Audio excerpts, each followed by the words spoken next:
देखिए motion, if the position of the body changes with respect to time, अगर किसी body की position, जैसे कि मैं किसी बॉडी की पोजीशन चेंज कर रही है टाइम के साथ, तो हम क्या बोलेंगे? बॉडी किसमें है? मोशन में। अगर किसी बॉडी की पोजीशन चेंज कर रही है टाइम के साथ, अभी मैं खड़ा हुआ, टाइम नहीं रुकेगा, टाइम बढ़ता रहेगा, टाइम तो चेंज हो रहा है, मेरी पोजीशन चेंज हो रही है, तो बॉडी किसमें है? रेस्ट में। लेकिन अगर पोजीशन चेंज हो रही है तो बॉडी किसमें है? मोशन में। पहली बात तो ये हो गई। दूसरी बात, एक डेफिनेशन और है, मैं आपको मोशन में लग रहा हूं तो क्यों लग रहा हूं? अगर मैं आपको चलता हुआ देख रहा हूं, मोशन में लग रहा हूं, तो ऐसा क्यों फील कर रहे हैं कि मैं मोशन में? क्योंकि आप मेरे पीछे जो चीजें देख रहे हैं, देख नहीं रहे, आप देख मुझे ही रहे, लेकिन कहीं ना कहीं मेरे पीछे की जो चीजें हैं वो किस में लग रही है? रेस्ट में। भाई मैं चलता हुआ देख रहा हूँ, तुम्हें आसपास की चीजें कहीं ना कहीं तो दिख ही रही होंगी, वो किस में दिख रही है? रेस्ट में। तो इसलिए मेरी बॉडी किस में लग रही है? मोशन में। अगर ये चीजें भी मेरे साथ मूव कर रही होती, ट्राइपॉड हो गया, ये टेबल हो गया, सब चीजें पूरे क्लास की हर चीज मूव कर रही होती, तो आप आइडेंटिफाई नहीं कर सकते थे कि बॉडी किसमें है? मोशन में। कैसे लिखना? देखो, if the position of the body changes, फिर से लिखना शुरू करो, दोबारा से लिखना शुरू करो, कोई बात नहीं, कॉपियां बहुत बंद तुम लोग पास, हेडिंग करो मोशन, चला।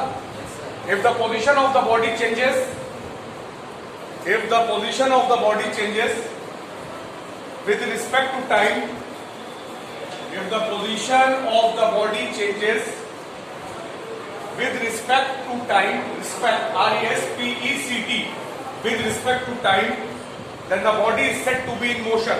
Then the body is said, S-A-I-D, then the body is said to be in motion. If the position of the body changes with respect to time, then the body is said to be in motion. Clear हो गई बात? एक definition और लिख लो, और करके बीच में और करो, और दूसरी डेफिनेशन लिखो। अब थोड़ी स्पीड बढ़ाना, ठीक है? एट की तरह नहीं चलेगा। If the position of the body changes, और करके एक डेफिनेशन और, if the position of the body changes,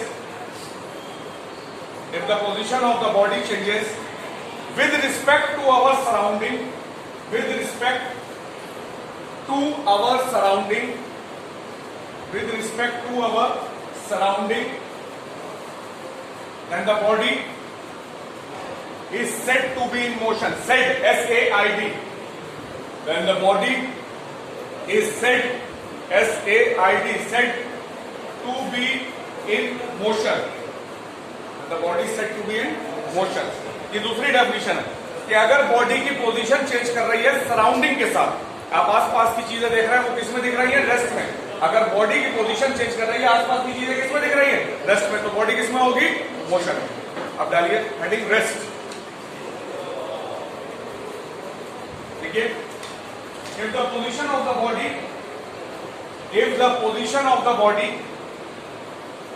if the position of the body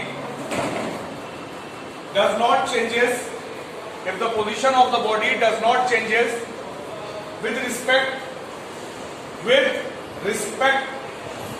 to time, with respect to time, अगर बॉडी की पोजीशन चेंज नहीं हो रही है टाइम के साथ, if the position of the body does not changes with respect to time, comma, then the body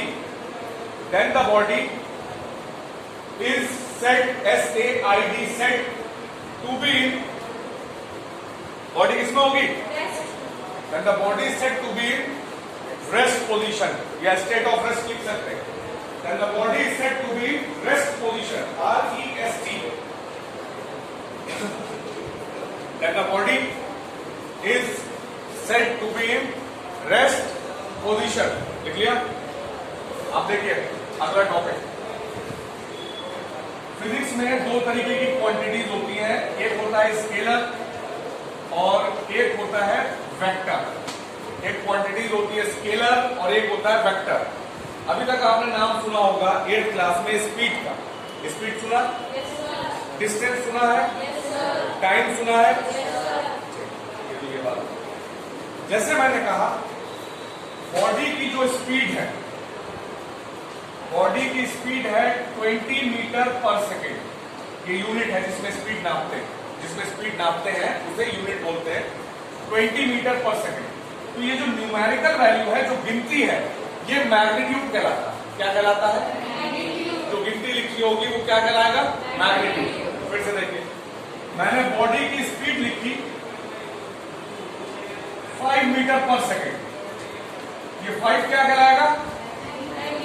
magnitude. ये तो स्पीड की बात हो गई। और कोई चीज ले लेते, मैंने बताया आपको कि बॉडी ने, कोई बॉडी है, बॉडी का मतलब मैं हो सकता हूं, आप हो सकते हैं, टेबल हो सकती है। फिजिक्स में जनरल वर्ड यूज करते हैं बॉडी, ठीक है। मैंने कहा बॉडी ने डिस्टेंस कवर करा 10 मीटर का। बॉडी ने कितना डिस्टेंस कवर करा? तो ये 10 क्या कहलाएगा? न्यूमेरिकल वैल्यू हमेशा क्या कहलाती है? मैग्नीट्यूड। बात क्लियर है? मैंने लिखा बॉडी ने डिस्टेंस कवर करा 4 मीटर, ये 4 क्या कहलाएगा? ठीक है। स्पीड, डिस्टेंस, वो क्वांटिटीज जिसमें केवल मैग्नीट्यूड होता, वो क्वांटिटीज जिसमें केवल क्या होता? मैग्नीट्यूड का मतलब न्यूमेरिकल वैल्यू, मैग्नीट्यूड का मतलब न्यूमेरिकल वैल्यू। उन क्वांटिटीज को हम स्केलर क्वांटिटीज कहते हैं। उन्हें क्या बोलते हैं? बदलेंगे कैसे? वेक्टर में क्या होगा? मैंने कहा एक बॉडी है, उसकी स्पीड जो है वो 20 मीटर, यही वाली बात लिख रहा हूं, 20 मीटर पर सेकेंड है। और यहां पे एक चीज और मेंशन कर दी कि वो बॉडी जो है वो घंटा घर की तरफ जा रही है। किधर जा रही है? तो इसमें दो चीजें हैं, एक तो मैग्नीट्यूड हो गया, दूसरा हो गया डायरेक्शन। डायरेक्शन बढ़ गया ना, अब ये वेक्टर बन गई। अब ये क्या बन गई? वेक्टर। मैग्नीट्यूड प्लस डायरेक्शन क्या बना दिया इसको? वेक्टर। और इसका नाम भी बदल जाएगा। अब इसका नाम बदल के स्पीड का नाम बदल जाएगा। अब स्पीड का नाम हो जाएगा वेलोसिटी। क्या नाम हो जाएगा? वेलोसिटी। क्लियर? अब एक और एग्जांपल लेते हैं, जैसे डिस्टेंस है। मैंने कहा हिबा ने डिस्टेंस जो है वो कवर करा 20 मीटर। कितना डिस्टेंस कवर करा? 20 मीटर। लेकिन ये कहां करा? डॉन एंड डोना के गेट की तरफ। डॉन एंड डोना के किस तरफ करा? गेट की तरफ। तो 20 क्या हो गया? मैग्नीट्यूड। और डॉन डोना का गेट क्या हो गया? मैग्नीट्यूड भी आ गया और डायरेक्शन भी आ गया। अभी क्या बन गई? और इसका नाम भी बदल जाएगा। अब डिस्टेंस नहीं बोलेंगे इसे, डिस्प्लेसमेंट बोलेंगे। क्या बोलेंगे? Those quantities which have only magnitude are called scalar quantity. बात क्लियर हो गई? मैग्नीट्यूड का मतलब गिनती, मैग्नीट्यूड का मतलब न्यूमेरिकल वैल्यू होनी चाहिए। एग्जाम्पल लिखिए, एग्जाम्पल लिखो। मैंने तो 2 एग्जाम्पल बताए। देखिए, speed comma distance comma mass MASS mass comma work WORK work comma energy. इतने बहुत, ठीक है। अब क्या हेडिंग डालेंगे? Vector quantities. वेक्टर में क्या होगा? मैग्नीट्यूड के साथ और क्या चीज होगी? डालिए वेक्टर क्वांटिटीज। देखिए, those quantities which have both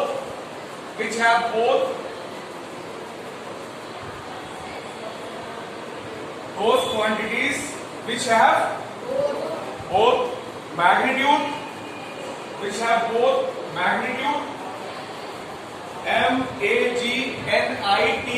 MAGNITUDE, which have both magnitude as well as direction, as magnitude के साथ क्या होगा? तो both magnitude as well as direction, DIRECTION, direction are called vector quantities.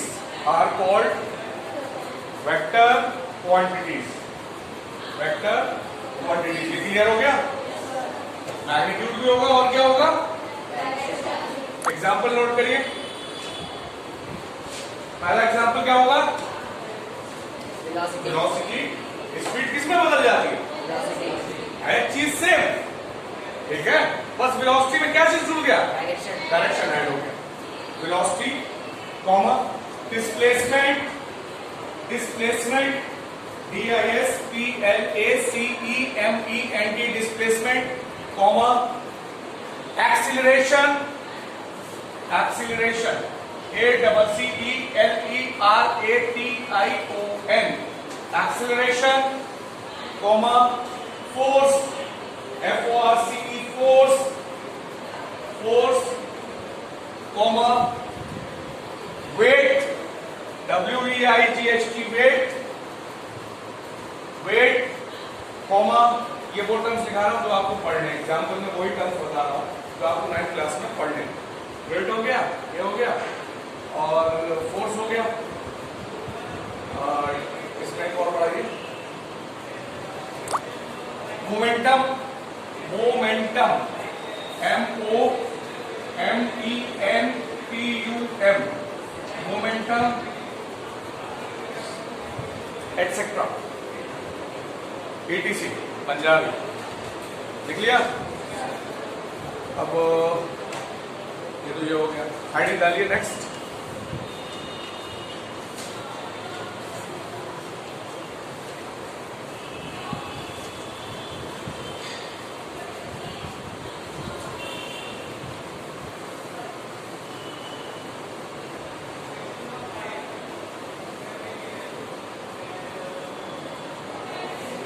पहले heading distance,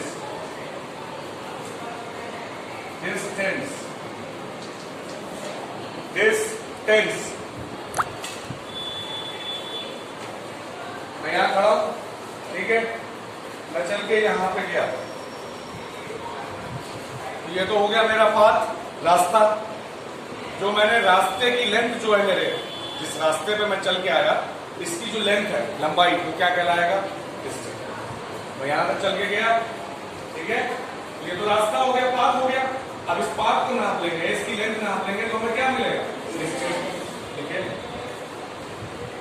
the actual length, actual ACTUAL, the actual length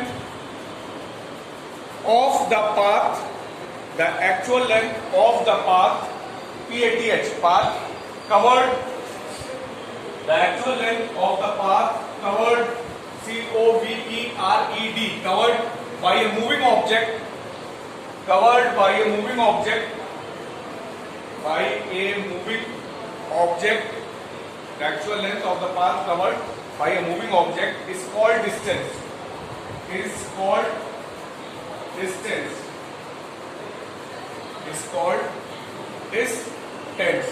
लिख लिया, ठीक है। अब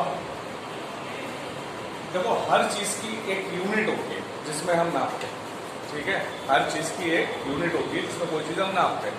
मैंने पहले बताया था 8th में कि जैसे बाजार में जाओ, उससे कह दो 2 चावल दे दो, वो नहीं कहेंगे, क्या कहेंगे?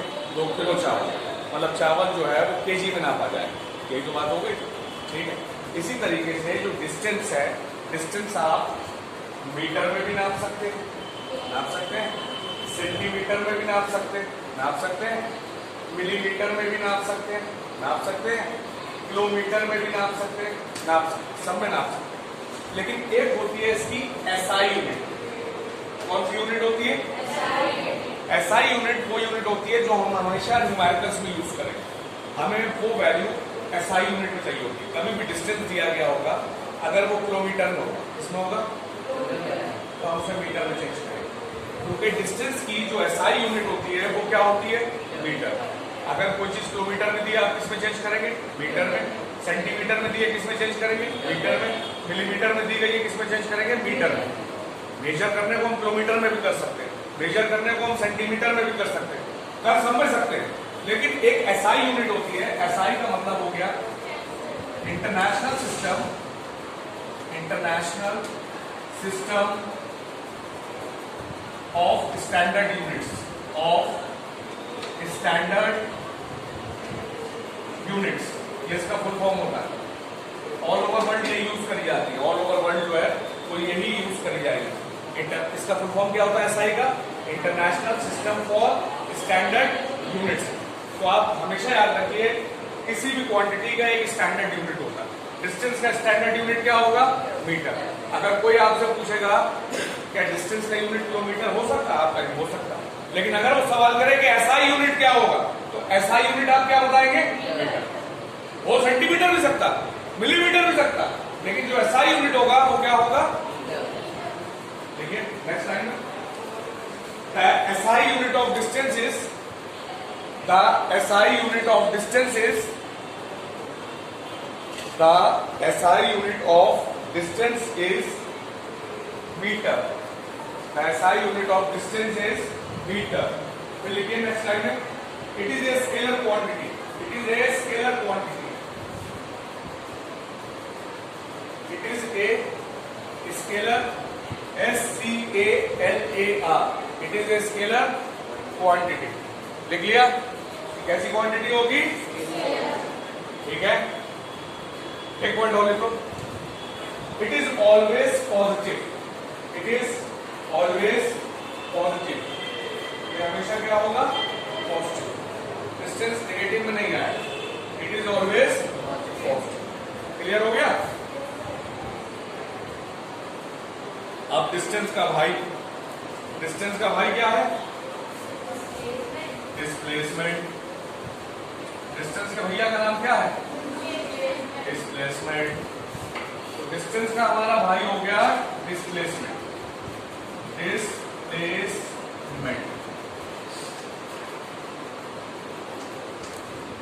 ठीक है?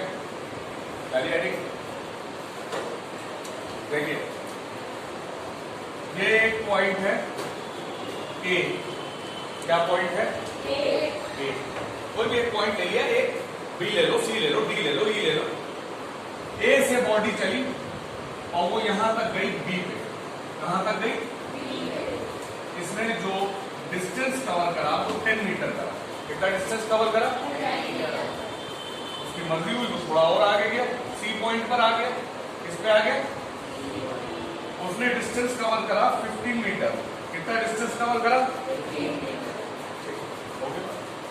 अब वो यहां पर आ गया और रुक गया, डी पर आ गया, ठीक है?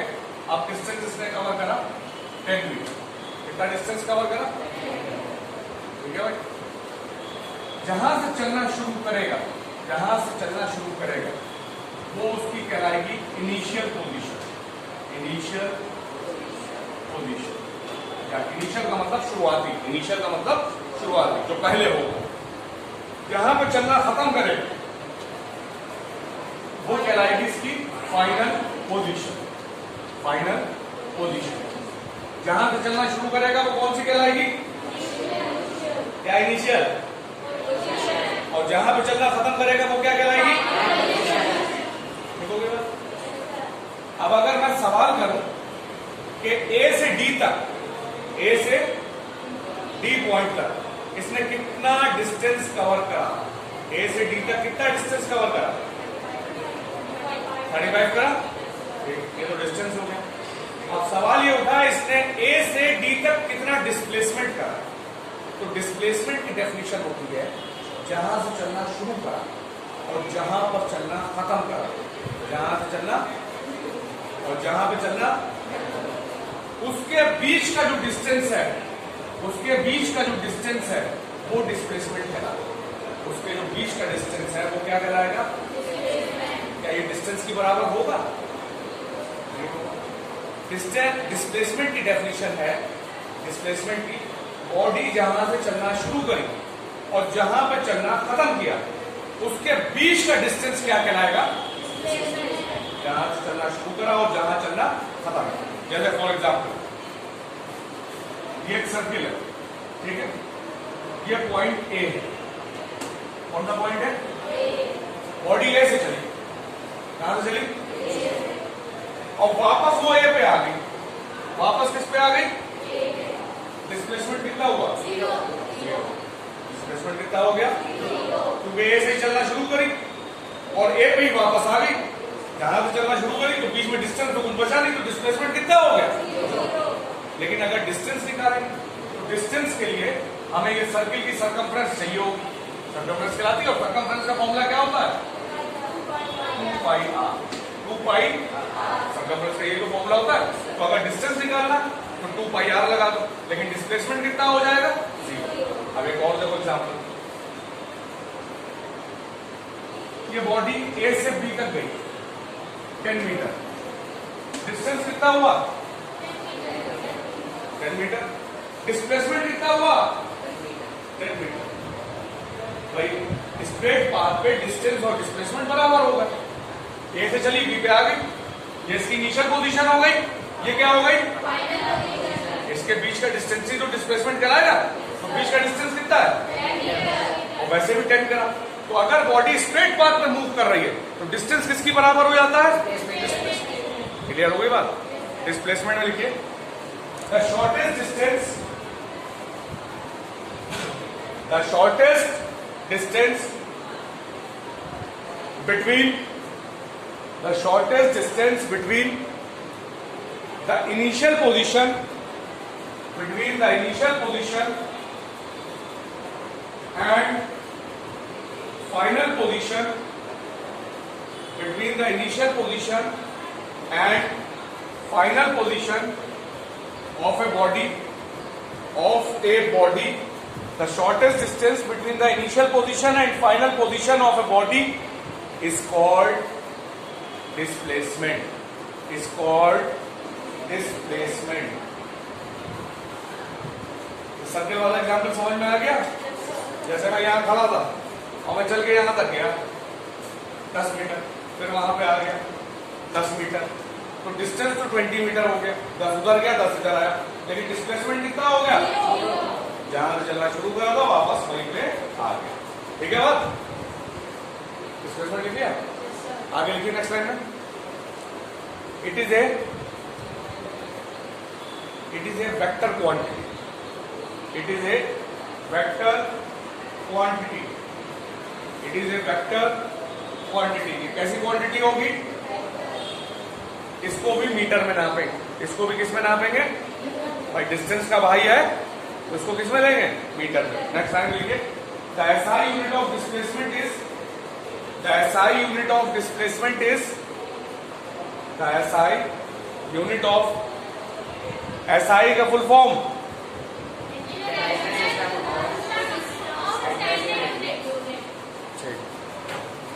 the SI unit of displacement is meter, meter। Displacement positive भी हो सकता है, डिस्प्लेसमेंट निगेटिव भी हो सकता है और डिस्प्लेसमेंट 0 भी हो सकता है। तो लिखिए इट मे बी पॉजिटिव और निगेटिव और 0, इट मे बी पॉजिटिव और निगेटिव और 0। देख लिया? हेडिंग डालिए नेक्स्ट। कितना पीरियड शुरू होता है? 9:15, 10 पर खत्म होता है। बड़ी जल्दी हो गया। 40 मिनट का होता है, 5-7 मिनट रखा। हाँ ठीक तो है, 35 मिनट का हो गया।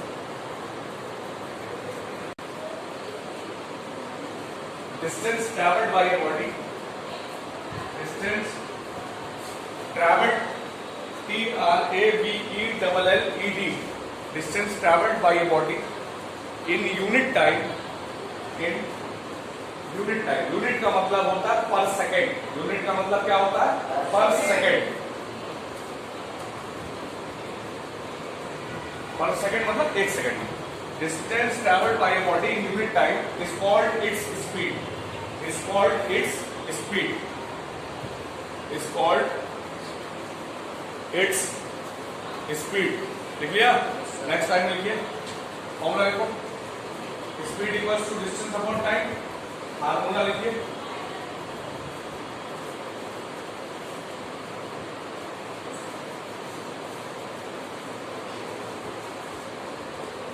लिख लिया? नेक्स्ट टाइम देखो, एक बात और बता रहा हूं, ये मीटर पर सेकंड लिखता है, ठीक है। इसको ऐसे भी लिख सकते हैं, मीटर पर सेकंड, कोई दिक्कत नहीं। यहाँ पे सेकंड है, इसके ऊपर कुछ नहीं है, इसकी पावर कितनी हुई? कुछ नहीं है, इसकी पावर कितनी हुई? अगर ये सेकंड ऊपर चला जाए तो ये क्या बन जाएगा? ms की पावर, तो मीटर पर सेकंड को ऐसे भी लिख सकते हैं, या तो आप सिंपली मीटर पर सेकंड लिखो, क्योंकि ये s की पावर -1 होती है, यहाँ पे कुछ नहीं था, इट मींस कितना था 1।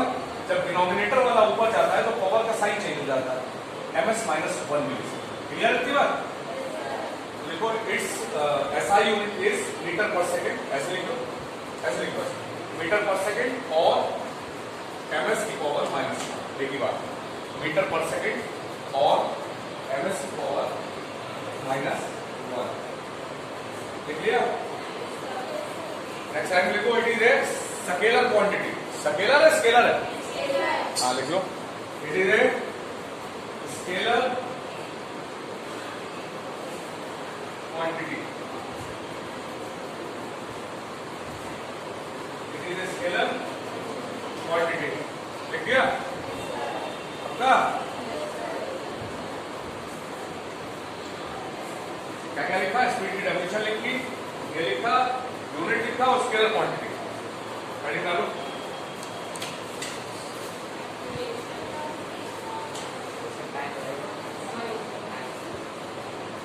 Average speed, average speed,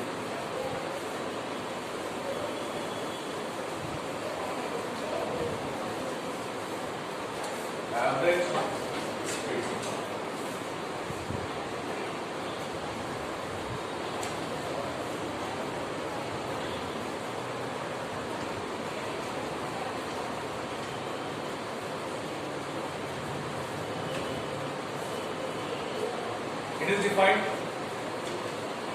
it is defined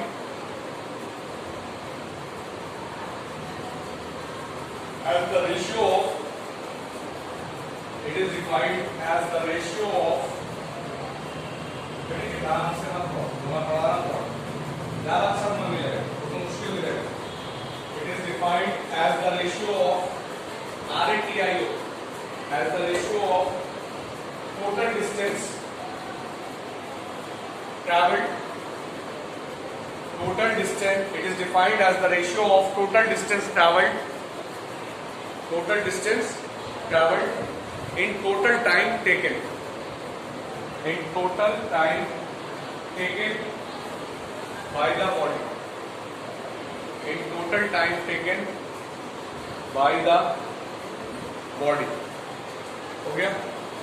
जैसे बॉडी 5 मीटर गई 2 सेकेंड लगे, बाद में 7 मीटर गई 3 सेकेंड लगे, फिर वो गई 4 मीटर 1 सेकेंड लगा, तो total distance 5 + 7 + 4 upon total time 2 + 3 + 1, ये क्या कहलाएगी? Average speed. फॉर्मूला हो जाएगा इसका, average speed equals to total distance